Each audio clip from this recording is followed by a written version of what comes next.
I know we got a good portion of the church out sick and people traveling, seeing the mom, which is good. We're praying for them as well. You guys doing okay? Yes. You sure? Yes. All right, that's me, as you may have guessed. And let's start off with a video. And we'll go from there. How's that?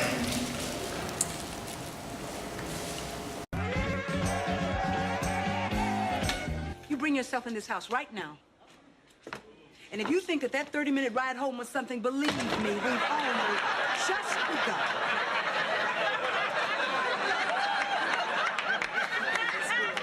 You're lying on the floor of some burning building, dying of asphyxia, and you're down in Baltimore, having big fun. Weren't you, Vanessa? Isn't that where you were? Didn't you go down there to Baltimore and have big fun, Vanessa? Tell me, didn't you go for big fun? Mom. Shut up! Don't you dare open your mouth when I'm asking you a question. Rudy, go to bed. I only hope that you can have this same experience, Vanessa. I hope that one day you come to realize exactly how it feels to think that your child's life is in danger. You have taken us from levels of frenzy, panic, distress, and now that we know you're okay, rage. That's where we are right now, Vanessa. We are in rage because we know that you have been to Baltimore, Maryland, with the wretched to have big fun. Big fun. Isn't that what you had, Vanessa? Didn't you have big fun? Well, let's see now. You had donuts. In Wilmington, Delaware. Cliff, tell me, have you ever been to Wilmington for donuts? Not on the weekend.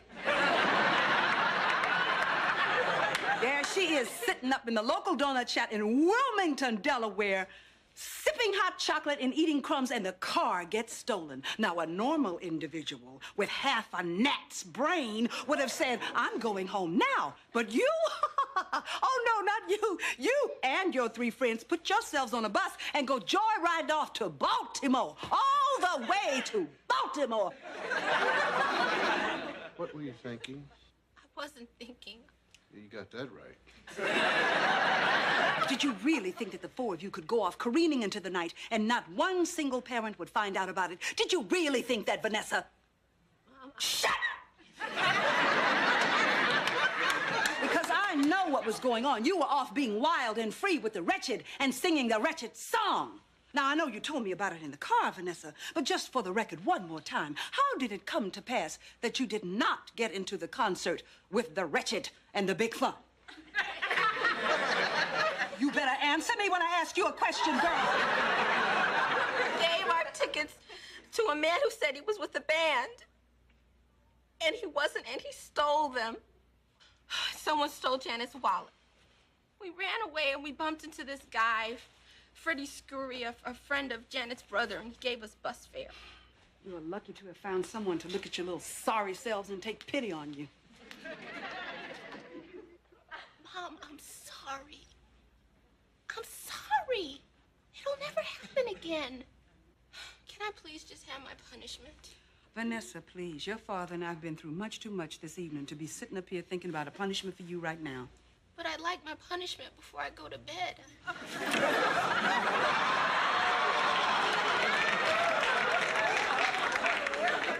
Do yourself a favor and go to bed. Okay?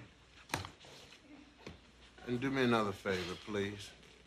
If you're thinking about running away from home, please don't take my car. And there's just one more thing, Vanessa, I have to say to you. You have proved to us that you cannot be trusted. It's going to be a very long time before we even think of trusting you again. I said I was sorry. This is not going to happen again. I know you are lying right now. Go to bed!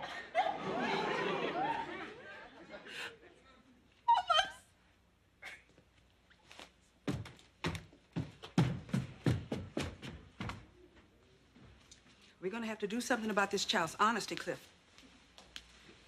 Now, how are we going to get Vanessa to be honest about something she wants to do when she knows darn good and well we do not want her to do it?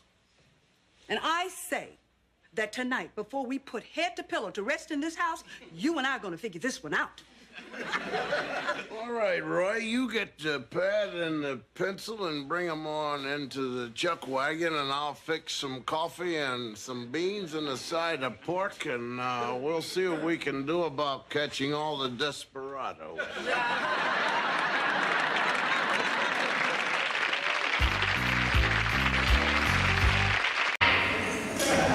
Happy Mother's Day again for all the moms. I thought no better way. Now, look, she's not a real mom, but that's a pretty good TV mom right there. So that took me back. I don't know anybody else. Not that my mom was Claire Huxtable, but those situations when you're being told, asked a question, and then yelled at for answering the question. Been there. But moms, again, thank you guys so much for who you are and what you do.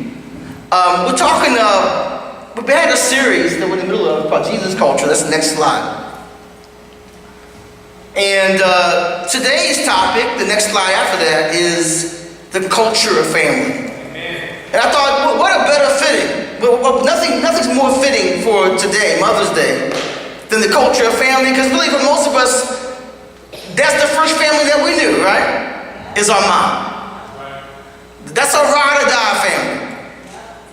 Is our mom. And so we talk about the culture of family in the church on a very pivotal day, Mother's Day, for family in general. So what's it all about? Well, Acts 2:42-47, we'll pick it up there. And we got a slide with that verse actually on it. Next slide. It says, they devote themselves to the apostles' teaching and to fellowship, to the breaking of bread and to prayer. Everyone was filled with awe at the many wonders and signs performed by the apostles. All the believers were together and had everything in common. They sold property and possessions to give to anyone who had need. Every day they continued to meet together in the temple courts. They broke bread in their homes and ate together with glad and sincere hearts, praising God and enjoying the favor of all the people. And the Lord added to their number daily those who were being saved. We know this passage, right? This passage talks about the first day of the first church and what it was like. It describes the spirit and the culture of that church, right? And it says they devote themselves to the apostles' teachings, to the fellowship, to the breaking of bread and the prayer. And it describes an atmosphere where these people came together and were really family for each other. There were no needy persons among them. In fact, they opened up their homes to one another. They broke bread, had meals together in their homes. They sold possessions to meet the physical needs going on in the church. It describes a family. It describes the church. You know what's funny about this is that many of the people, if not most of the people that were baptized that day, it says 3,000 were baptized that day and became part of this church. Most of them were from out of town. And they opted to stay in Jerusalem to be part of the church rather than to go back home. Pretty amazing, right? And so these people that they had extended their hearts to and became family, it wasn't because they knew each other. There was no connection to one another. In fact, they came from the ends of the earth to be there for the Feast of Pentecost. And they came here and they became a family like overnight. It makes no sense. And they're sacrificing for each other, they're loving each other, and there's no earthly connection. This isn't a long-lost friend. This isn't physical family. They weren't together because they had so much in common. No shared history. But they became the church. And they became family. And the question is how and why, right? Well, I'm glad you asked. Next slide. Blood related. You know, here's the thing. You don't choose your family. Not most of it. You don't choose your family. You know, you're born into a family, right? You know, now, there are exceptions to that. You know, when you get married, that's the family that you choose. That's why you have to choose wisely when you get married. It's a big choice. It's the one time you get to choose your family, right? So you better choose well. But marriage is the family that you choose. Other than that, you're born into a family. You know, through blood, through adoption, through whatever, but you're born into a family. You know, we're blood related. In the church, we're related by blood. And what God lays out in the Bible, and you can look at Romans 8:14-17 and a whole bunch of other passages, is that our connection is through the blood of Christ. And through the spiritual DNA of the Holy Spirit. It's not that we choose one another. We were chosen by God, right? And we chose God. And we become disciples. And when we are washed in the blood of Christ, we got one blood. And we're given the Holy Spirit. We've got one Spirit. And just like you don't choose your physical family, you don't choose your spiritual family either. You're born into the body of Christ. You're born into God's family. And that's what happened on the day of Pentecost. They were born again into this family, and they understood the bond that was there because they had one Spirit and they've been washed in one blood. Amen. Over to Ephesians 4, starting with verse 3. Next slide. Ephesians 4:3. It says, make every effort to keep the unity of the Spirit through the bond of peace. There is one body and one Spirit, just as you were called to one hope when you were called. One Lord, one faith, one baptism. One God and Father of all, who is over all and through all and in all. So we've got one body and one Spirit and one God, and God's church is defined by this oneness, right? You know, it's not about the name on a building that makes the church God's church. That's right. It's about that common faith. It's about that submission to Jesus being Lord. It's about the practice and the obedience to the one baptism outlined in the Bible. It's interesting that when it talks about the pillars of faith, that baptism is one of those pillars. Come on. As much controversy as that topic has in modern time, it was not controversial in the Bible. You got that one Lord, the one faith, the one baptism, the one submission to God of all. That's what makes you God's church, right? That's right. And we could do a whole series of sermons just on that part of the passage. But today I want to talk about Ephesians 4, verse 3. It says, make every effort to keep the unity. You know, here's the truth. If I were kind of thinking how to write the Bible or write that sentence, that's not the way I'd write the sentence. I would write, try to obtain unity. Right? Try to get unity. Try to be unified if you can, right? He says, no, you make every effort to keep the unity. You're unified already. Let's try to keep it. Okay, it's the Bible, so I know it's true, right? But it don't make any sense to me. Now, maybe it's just me, because my experience with human people, is that we're not unified about anything. Like, if after church we all decide to go eat and have lunch, how long would that take? We could be here for days. Where do you want to go? Oh, I don't know. It's got to be with so-and-so. I really want ribs. No ribs, I'm vegan. Oh, okay, well, why don't we do something? We can be here for days. Let's go to Golden Corral. No, I hate Golden Corral. I mean, we can be here for days and days. We can't get unified about anything. We can't agree on anything, right? People, human beings in our household, man. We can't agree. Now, I don't know about your household. But my family, it's hard to agree about anything. Keep the unity. What unity? What are you talking about, God? Well, you know how family is. You know, there is a natural connection with your physical family. Look, I can't speak. It's hard to talk about family because everybody's experience with family is different. And I know there is many different experiences of the family in this room as there are people in the room. Okay? But the truth is, most times there's a connection by blood, there's a connection by common experience, all these different things. What God's saying is that there's a part of you that is naturally connected. There's a part of us as Christians, because we have the same spirit and the same DNA, that is naturally unified and drawn together. There's a part of us that longs to be together. Keep that. Fan that into flame. Build on that rather than let that be destroyed. Does that make sense? There's a bond that was cemented in the blood of Christ with the Holy Spirit. Keep that bond. Protect that bond. God bless you, child. Because being unified is he says, in the Lord, not in the world, but in the Lord, being unified is your natural state.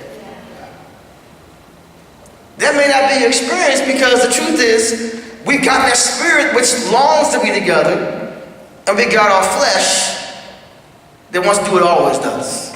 Yeah. Me, I. Hey. He says, but you got to fight to keep that unity, because I put it in you. Well, you guys are connected. I put it in you that you guys are connected. Right? That makes sense, right? You know, the Bible compares the church to a family. The Bible compares the church to a body, right? And it talks about the church being the body. And it makes sense. You know, your body is meant to be unified. Your body is meant to function together. Your body it's in your body to function together. And the truth is, when things start not functioning, that's called illness. Or old age or something, right? Man, look, when you're young and you're healthy, man, they work. Yes. They work. And your mind and your body are one, and they work. And I say, body run. And my body runs. I say, body, we're going to run an extra mile. I don't want to run. Look, I'm the mind. I'm telling you to run. We're going to run. Okay, mind. And we run some more. I say, body, we got a test tomorrow. We're going to stay up all night. Body says, man, I really don't want to do that, Frank. That's not wise. Look, I'm the mind. I'm telling my body to stay up all night, and we're going to stay up all night. And we stayed up all night. You know, when you get a little bit older, it's not as unified as it used to be. Keeping the unity of your body. Sometimes it's a conversation. Body, we're going to run. You're like, nah, we ain't running. But I want to run. Yeah, Joker, that ain't happening today. Okay, well, we'll do a light jog. Not feeling that either. Maybe a slow walk. It's a negotiation, right? That unity of mind and body starts to break down. That's just getting a little bit older. Forget about being sick or whatever, right? Things break down, but that harmony, that's the ideal state. That's the natural state. Your body was meant to function together, to be unified. Well, God's body is constructed the same way. And the truth is, you're happiest when your body's functioning together, right? Man, this pain, this is comfort when your body and your mind and parts of your body are syncing in the same way in the church. Man, this is the one part of the world that can be unified. I'm not saying the church is unified. I'm saying that we have the power to be unified. Yeah. Outside of the church, we don't have that power. The world's never going to be unified. I don't want to burst your bubble.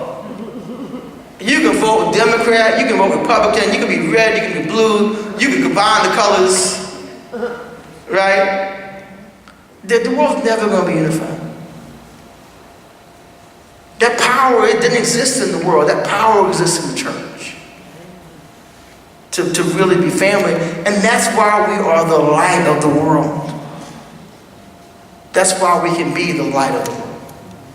Because we have the power, we have that unity built inside our spiritual DNA that does not exist. And what we see in Acts 2 is them fanning that unity into the flame rather than let the flesh hold it back. Does that make sense to you? Are you sure? So what's the key to fanning it into the flame? I'm glad you asked that question. Really great, you guys are so smart. Great question. Next slide. The key is devotion. Devotion is the key. That's why it starts out in Acts 2, they devoted themselves. Devotion is like the gasoline that fuels the engine of unity and fuels the engine of family. Devotion. Over in Romans chapter 12. And we're going to read verse 12, chapter 12, starting with verse 4. Romans chapter 12, starting with verse 4. It goes like this. For just as each of us has one body with many members, and these members do not all have the same function, so in Christ we, though many, form one body. And each member belongs to all the others. We'll drop down to verse 8, verse 9, I'm sorry. Love must be sincere. Hate what is evil. Cling to what is good. Be devoted to one another in love. Honor one another above yourselves. Never be lacking in zeal, but keep your spiritual fervor serving the Lord. Be joyful in hope. Patient in affliction. Faithful in prayer. Share with the Lord's people who are in need. Practice hospitality. Bless those who persecute you. Bless and do not curse. Rejoice with those who rejoice. Mourn with those who mourn. Live in harmony with one another. Do not be proud, but be willing to associate with people of low position. Do not be conceited. And it goes on and on. It's a great passage, right? It's just often saying that there were one body, and each of us has a role in that body, right? And we don't belong just to ourselves, we belong to all the others. That's a body, that's family, right? And so I must have sincere love. It goes on all those other qualities that God wants us to have as the people of God. But smack dab in the middle of that in verse 10, it says what? Be devoted to one another in love. Be devoted to one another in love. You know, the family that you choose, talk about husbands and wives, right? We understand that devotion is the gasoline that fuels that bond. You get married because there's a bond, right? You're in love, there's a bond. You walk down the aisle because there's a bond. But you know as a couple, unless you continually fuel that bond with devotion, you lose the unity. Now, I'm not saying devotion is all you need, but you know, it starts with, if you don't have that devotion as the core of that relationship. You can have emotion, you can have whatever, you can have kids together, you can have a whole lot of things. If you lessen your devotion to being together, spending time together, communicating with one another, being honest with each other, right? Being faithful to one another. If you lessen your devotion, you have no bond. Right? I know in our marriage, you know, whatever. So sometimes life gets in the way. You go in different directions. Sometimes the kids get in the way. Kids are great. But just having kids didn't bring you closer together. The truth is, you have to increase your devotion when you have kids. Because the truth is, kids divide a family more than they bring it together. And they can become the center of your household. And when that happens, the household's in trouble. It has to be about God first, and then mom and daddy second. And then the kids. Don't make the mistake of making it about the kids.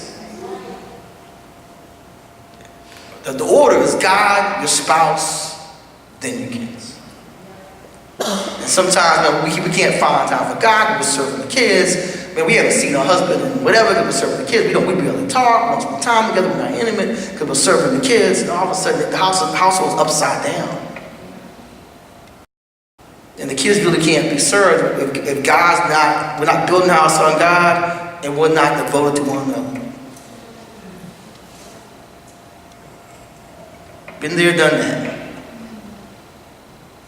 Sometimes we're so spiritual. Well, I'm trying to serve God. You know, it's funny. You ever try to serve God without God?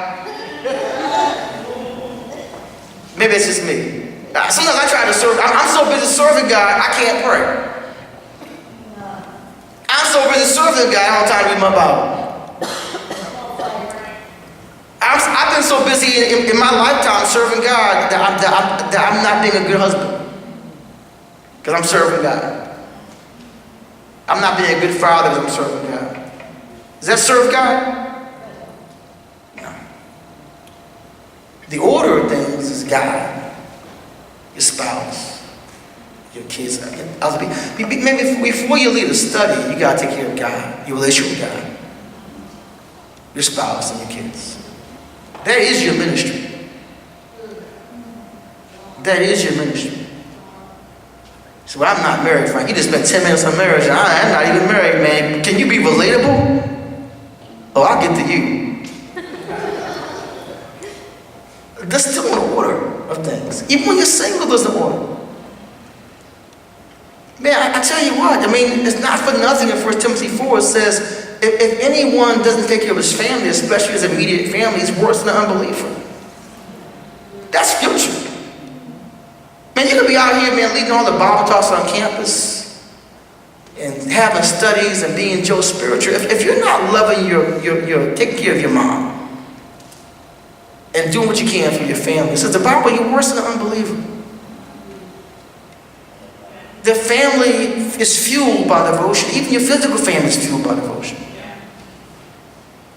And we can't let a lack of devotion. What happens when we stop being devoted, we stop being what? Unified. That devotion is the core of being unified. Does that make sense to you? It says all the instructions, but these instructions at the end of the day are fueled by our devotion. Yeah, yes to God first, but to one another. That we are devoted to each other. That there is devotion to one another. Alright, that makes sense. I'm repeating myself, right? Okay. So I'm devoted to you, Michelle. You're awesome. So where were you last night? I was busy. So where you gonna be tonight, Frank? Out with the boys. But it's Mother's Day. Cleveland's playing Boston. Have a great Mother's Day. Is that gonna work? But I'm devoted in my heart, baby. Baby girl. Dang, I don't know about your home. That didn't work in my home. Alright. Well, I'm devoted, Frank. I knew all this. Tell me what I don't know. Can we talk for real? I don't have a put a mic. I feel kind of constrained. You know, my suit's kind of tight. I'm hungry. Can we have real talk? Some of us have been in churches that were kind of overbearing, for lack of a better term. And I believe in one another relationships. I believe in discipling, which is mentoring older Christians, young Christians. I believe in one another, that we need Christians in our lives. But I believe in being devoted to the body. In other words, that how can you have this unity if you're not devoted when the church shows up? Right? So I can see being devoted to Michelle, but what does that mean? I show up. Now, it's more than being home when I'm supposed to be home, but it's not less than that. And being devoted to one another, it is more than being in church when church happens, but it can't be less than that. And in the overbearing church, people made a big deal about that stuff. Right? There was a lot of accountability about that type of stuff. And this isn't to get on that. There's a whole lot of reasons why that's not a good way to lead a church. But the bottom line is, some of us were a lot more devoted to the body then than we are now. Does that make sense? It's almost like if somebody made me come home to my wife. and made me spend time with my wife and put pressure on me to do what's right. And the minute that pressure wasn't there, I didn't do it anymore. What would that say about me and my devotion? And am I less devoted to the meeting of the body? He said, well, I used to make it like the rain, sleet, cold, when I'm tired. Well, now, man, if I'm a little bit tired, I'm home. If it's bad weather, it's home. If this is going home, it's home. You ever hope the kid had a cold so he can stay home? Because you tired? Not you, it happens in other churches. And here's the thing, if we limit our devotion, man, you used just to be early ready to serve, now you got to wander in, right? And wander back out. But when someone was getting on you, you were like, look, the devotion, the reason why that's a bad way to lead a church is at the end of the day, devotion's got to be inside out and outside. But if you are lacking in that devotion, if you find it there's less than it was, it's the basis of our unity. And the basis of things is knowing that when I get here, I'm going to see EJ. If I'm having a bad day, I can talk to EJ about it. If I'm like, well, maybe he's here, maybe he's not, how's that work? There has to be a level of devotion to that. Does that make sense to you? And we all know things happen that you can't do anything about, but my concern is there's so many things, like there's things I can't control, the things I can control, and then there's adversity. And when you're devoted, you push through the adversity. When you're not devoted, it's like, well, see you next week. See you next time.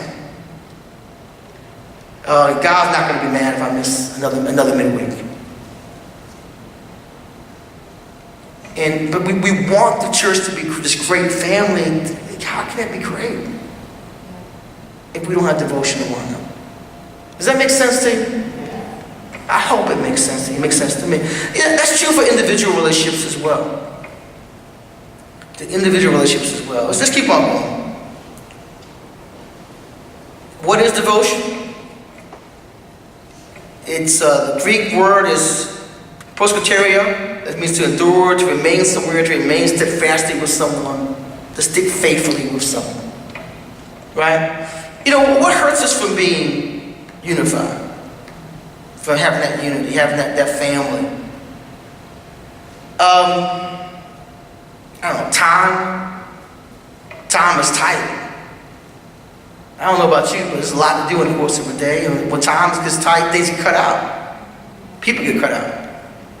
Selfishness. I love me some me. My love for me threatens all my relationships. It just does. Pain. Past hurts, present hurts, future hurts. When I get hurt, I want to withdraw. It doesn't have to be from you. It could be for somebody else. It could be something that's unrelated to the church in general. But my tendency when I go through hard times or pain is to withdraw into myself, not to reach out to somebody else. That's counterintuitive, right? From my point of view, fear.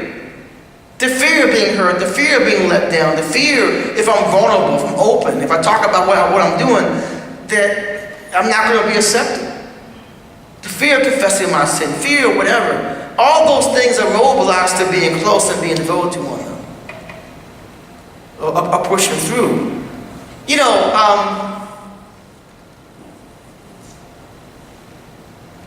If I told the unity in us is so powerful.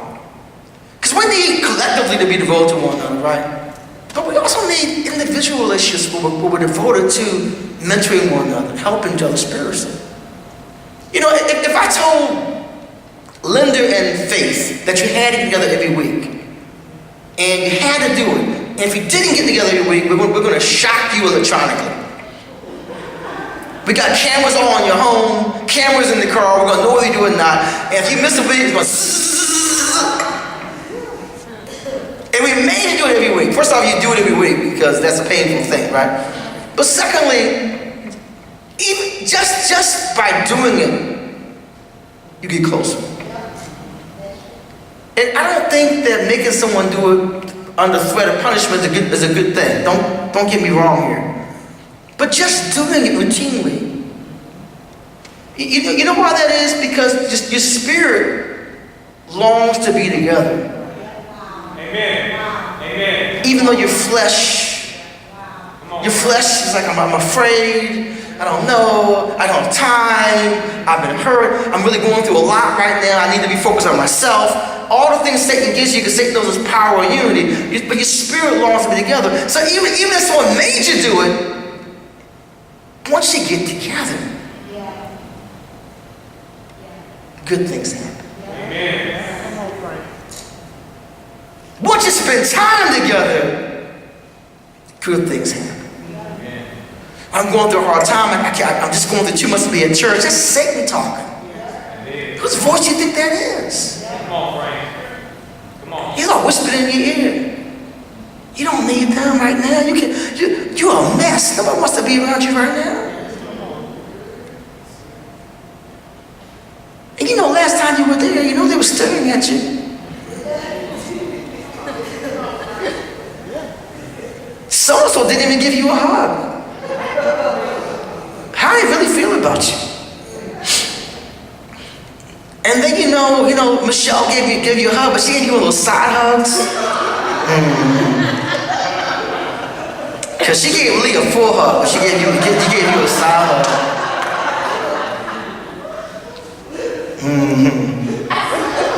It's a woman thing. We know what other women are really feeling.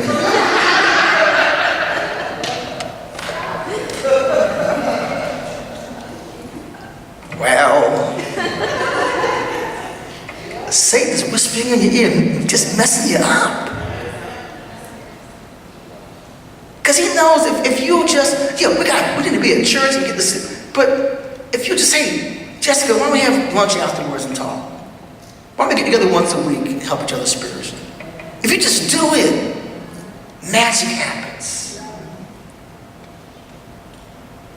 Man, a couple, we got so much going on. But we're going to give another couple every other week. If you just do it, well, we're so busy, and there's just so much is going on. But once you do it, great things happen. And devotion is the key to family.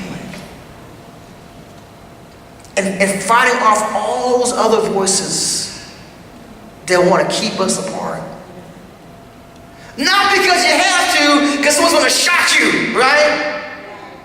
But we got to feed that spirit and maintain the unity that God gave us. Because this is the one place that can be safe. The one place that can be unified. But we got to fight for it to be safe. Does that make sense to you? Are you sure? I've got so many other things to say, but I think I'm going to stop right while I'm ahead. Let's love one another. Let's be devoted to one another. Let's keep on going down. Next slide just says this. The new commandment was to love one another as I have loved you. That's an unconditional love. That's a love that goes beyond. That's a love that's not about yourself. That's a love that forgives. It's a love that has grace. It's a love that always trusts. Brothers and sisters, let's love each other that way. Let's be family to God, not because through God. Why? Because we've been chosen by Him and washed in His blood, and we are related by blood, if not by birth. But we were born again with one common spirit. Let's fight to be family. Let's be devoted to one another. And to God be the glory. Amen.